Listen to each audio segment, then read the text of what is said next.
Hi hello నమస్తే friends. First ఈ video last వరకు చూడండి.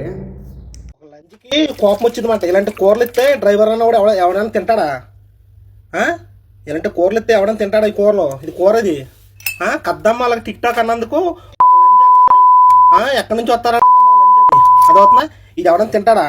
మనిషి అన్నవాడు ఎవడైనా తింటాడు? ఇది దాని అమ్మ వండుతారా డ్రైవర్లకి? ఇలా పెడతారా? ఇదా కూర?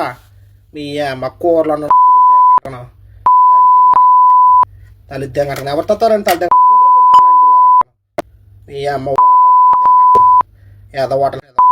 అన్న తిట్టిండే దాంట్లో అయితే 50% కరెక్టే, 50% తప్పు అనిపించింది. ఎందుకంటే డ్రైవర్లు అనేవాళ్ళు పొద్దున్నే లేచి డ్యూటీలకు పోతారు. వాళ్ళకి ఇచ్చేది అన్నము 3 పూటలు ఇస్తారు కదా. 3 పూటలో ఒక్క పూటన్నా కరెక్ట్గా పెట్టినారనుకో ఎవరికి ఏమీ కోపం పెద్దగా రాదు. ఎందుకంటే ఒక పూటన్నా కరెక్ట్గా తింటానంలే అని. కొంతమందికి అయితే 3 పూటలు కూడా అలానే ఇస్తారు అన్నకి ఇచ్చినట్టు. అలా అన్న అయితే కోపం తట్టుకోలేక వీడియో అయితే ఒకటి పెట్టినాడు. అదైతే టిక్టాక్లో భలే వైరల్ అయిపోయింది. అన్న బాధ. ప్రతి డ్రైవర్ పరిస్థితి ఈ గల్ఫ్ కంట్రీలలో ఇలానే ఉంటుంది. అందరిది అనేది కాదు, ఎవరితో కొంతమందికి అయితే మంచిగా ఇస్తారు, మంచిగా చూసుకుంటారు. శాలరీలో కానీ అన్నం కానీ ప్రతి ఒక్కటి.